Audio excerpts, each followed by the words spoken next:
At the start of 2021, the official trailer for the movie Cruella dropped. And so did all the comparisons to the 2019 film, The Joker. Which was fine with me, I loved that idea. Another film that would delve into the backstory of an established pop culture villain without redeeming or whitewashing their history and still getting us to root for them. Oh yeah, I'm definitely here for this! 10 minutes in, her mum is killed by Dalmatian dogs.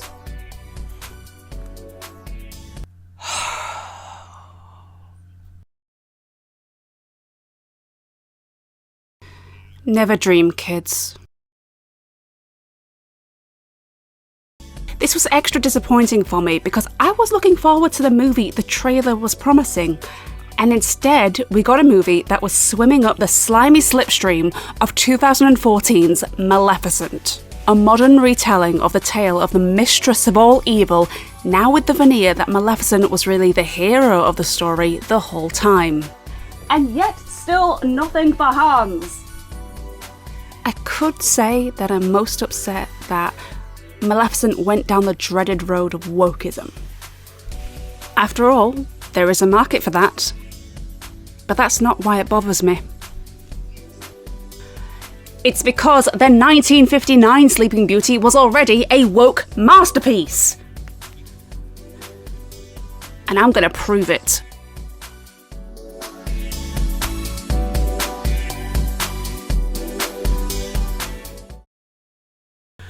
Okay, whew.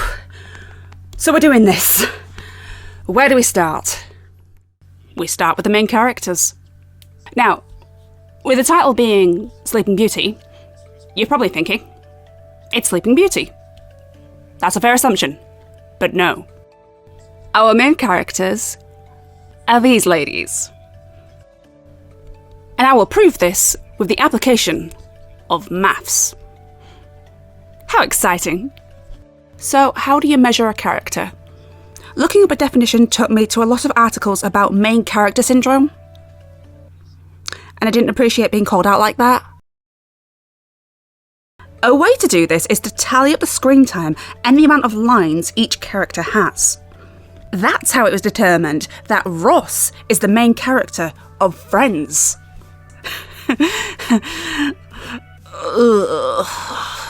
But that's not the only way.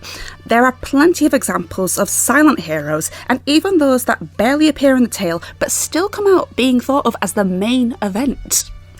And even though Aurora is only just in this movie slightly more than Abigail was at that party, people might say this is her story. But it's not. This has got to belong to the three fairies. This is their story. With Aurora being asleep for the third act, valid. They are the ones involved in the dilemmas of the plot. It's their choices, good and bad, that affect the plot and push the story forward. And during the climax, hang on, let's just check in on Aurora. Right, it's up to them. Okay, right. So, why is this important? Why am I going on about it? Trying to convince you of this point. Because that means the main three characters are old women. How uncommon is that? 3 different types of women, apparently over the age of 50. Even today, that is such a rare thing. But not only that, but they have respect. They have authority. The mortals are often collateral damage during their eternal dick measuring contest with Maleficent. These women are the moving force behind the plot. I can't think of that many other examples of media where this is the case. Not to dismiss movies that have had older ladies as the lead, such as feel-good movies like The Calendar Girls, and not forgetting the long line of snoopy older lady detectives from Miss Marple to Jessica Fletcher to Rosemary and Thyme. And the best example that I'm going to assume we're all thinking of, The Golden Girls. Such a fun show, still weirdly poignant as well. Condoms, Rose! Condoms, condoms, condoms! And yeah, the never-ending, inertia-ridden trail of cold vomit that was 2021 had one last kick in the collective nads for us all, by taking Betty White before she got to celebrate her 100th birthday. Thanks, 2021. I wish Betty White had been my grandma. I wish B. Arthur had been my grandma. I wish both of them had been my grandmas. Oh, that's given me a thought. In the same way Simba was raised by Timon and Pumbaa, Aurora was raised by three ladies. And I think they did okay. Which is why the Maleficent movie had to dilute their characters so much in order for the mistress of all evil to be the good guy. Everyone else has to lose their brain cells down the bottom of my handbag in order for any of this to work. Okay. I will try not to compare the films too much. But that isn't a promise. Anyway, enough about the ladies. On to the men. My favourite subject. And we'll start with our leading man, Prince Philip. Now, he may be a prince, but he is also a woke king. Sure, on the surface level, he's just another fairy tale prince. Gallant, heroic, the saviour of the story. But take a closer look, he has so much more character. He's sensitive, cheeky, romantic, and even something of a forward thinker. When he's a little boy, he's not too happy about being betrothed. What? A child not interested in being instantly married? Perish that thought. Perish it. But when we see him as an adult, he's certainly changed his tune. He's almost desperate for a wedding. This boy wants the ceremony, the cake, the wedding clothes, the bride optional probably, as long as he gets to have his special day. All he has to do is hear beautiful singing in the forest and he rides towards it. Love, romance, marriage. You know, if I was reinterpreting this world for a modern audience, what I'd do is envision this kingdom as a type of medieval matriarchy, where men are the ones who are focused on marriage and babies, and women are the ones with authority and power. Just as a way to play with gender dynamics and expand on the tropes we normally see in fantasy writing. Wouldn't that be an interesting way of retelling the same story over and over again? Huh? Wouldn't it? Wouldn't it? Stop it, Hannah. On top of that, he is willing to give up the throne for love. Now, Father, you're living in the past. This is the 14th century. Nowadays... It's a little thing called the Renaissance, Dad. Anyway, you're on the wrong side of history, and I love you. Actually, while we're on the subject, let's talk about the kings, Hubert and Stefan. I love them so much. We're always talking about examples in fiction of toxic masculinity and what effect it has on men and boys and what can be done to combat that. Me, I talk about that. But these two, they are a glorious example of the diametric opposite of toxic masculinity. These two men have the strongest relationship. They clearly care and love one another. When things get heated and they declare war to defend their honours, they just laugh at how silly they're being and hug it out over another glass of wine. Hang on, just gonna check. Yep. I can see it. They're getting 14th century gay married. Like how Cogsworth and Lumiere are 18th century gay married. Okay, back to Philip. So, I said how he's not the stereotypical hero astride his mighty steed. And that is a standard that Disney itself cultivated, with years of establishing the concept that now, very often, is made fun of. Even by Disney. But at this point, Philip is only the third in the line of Disney princes, and he has too much personality to be reduced to such a simple cliché. He's certainly brave, but he's not the hero. In the third act, Philip is captured by Maleficent. Go team. God, this scene awakened things in me. At this point, he's in a position of an ineffective captive. He's able to petulantly stomp his feet to show how he's still got that feistiness to him, but ultimately helpless. In essence, he's the damsel in distress. The real heroes show up to get him out, kit him up, and even have to guide him how to fight, because he's not exactly a great swordsman. Ugh, get away! Thou sword of truth, fly swift and sure, that evil die and good endure. Pointy end goes in the dragon, Phil! That gets him to Aurora, and that gets us to the inevitable and most controversial part. The kiss. Here we go. The kiss conversation has been going on for years. For decades. For generations. Old things are old. They have old ideals, and there's no benefit ignoring that. And by acknowledging that, it means we're more able to review things and give criticisms when needed.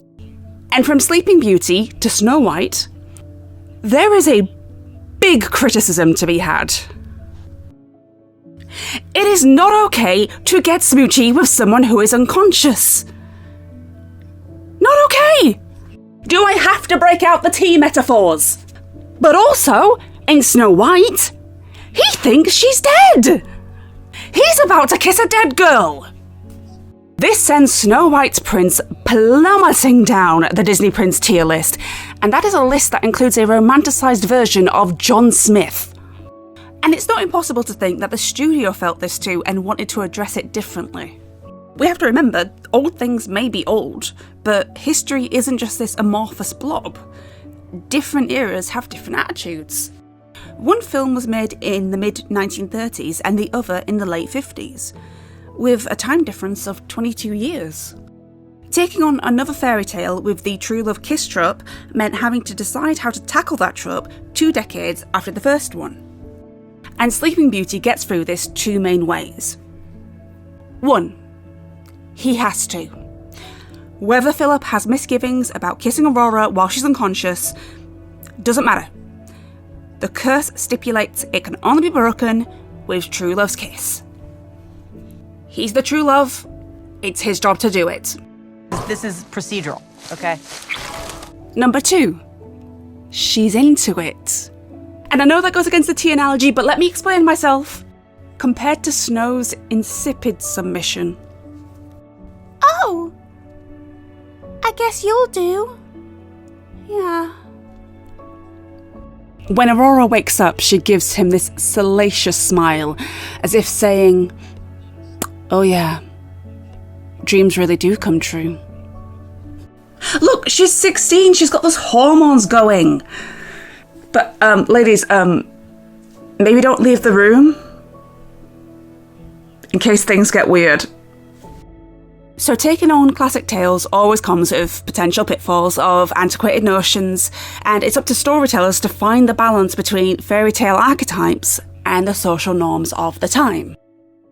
So let's see how they do it this time. So have I proven that Sleeping Beauty is secretly a woke masterpiece? Yes, I have, and I will stand by this to my last breath. Just for that time. Like when I did my recap for Gentlemen Prefer Blondes, it's a classic movie that's hugely entertaining and surprisingly modern. In a time considered much more conservative, it's always refreshing to see something that, for that time, has elements that could be considered progressive, open-minded, woke. Sleeping Beauty was released on the eve of a decade that brought about huge social change. The civil rights movement, the beginnings of feminism, the introduction of the pill, miniskirts. Disney, the man and the corporation, knew to move with the audience. It's never been at the forefront of cultural change. There's no money in that. but it knows when to follow. These folks might be wearing red, but their money is green all the same. Media can reflect the society it's made in, including the changes, whether they are incremental or major. It's the overturn window. Overturn? Overturn. Hang on.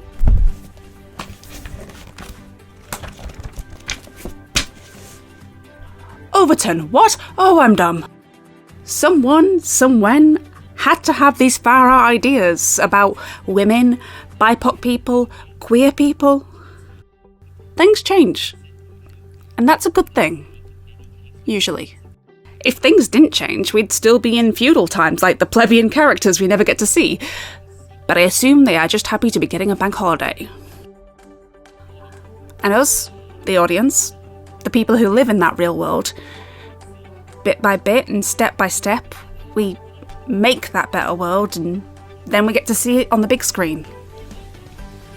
You know, doing this video made me realise that Sleeping Beauty is one of my favourite Disney films. On top of having fun, likeable characters, it simply has gorgeous animation. I mean, look at this. Look at this! I can accept that it's a product of its time. I doubt any of these people would even know what non-binary means, and it would be over 60 years later when the company felt audiences were finally ready for the concept of black mermaids. Oh, quick tangent. For any people who feel that a black mermaid shouldn't exist in a European-coded fairy tale kingdom, there is a perfectly logical explanation for this. She swam there. But whether it was intentional, or someone just tripped over Walt's preemptively refrigerated head and accidentally made it so, there is so much to Sleeping Beauty that is decidedly, irrefutably, woke.